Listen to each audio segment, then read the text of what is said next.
Hello guys, welcome back to my channel. तर आज आमच्याकडे एक पार्सल आलेला. आजचा व्हिडिओ खूप एक्साइटिंग आहे कारण आमच्या घरी आज न्यू एअर फ्रायर आलेला आहे. हे ओपन बॉक्स डिलिव्हरी आहे, त्यामुळे दादांनी आधीच ओपन केलं बॉक्स. कुठे डॅमेज आहे की नाही ते चेक करायसाठी.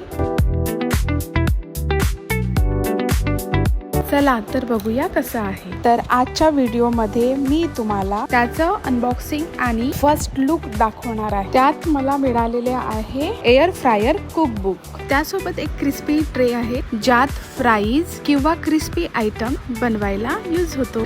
ड्रिप ट्रे आहे बेकिंग साठी आणि एक्स्ट्रा ऑइल कलेक्ट करायला. हीट पासून प्रोटेक्शन साठी पॉट मिट्स मिळाले. फ्राईंग बास्केट आहेत. सगळे एक्सेसरीज खूप युजफुल आहेत आणि क्वालिटी पण खूप खूप खूप छान आहे. तुम्हाला व्हिडिओ आवडलेला असेल तर लाईक करा, सबस्क्राईब करा आणि फॉलो करा. Bye bye. भेटूया नेक्स्ट ब्लॉग मध्ये.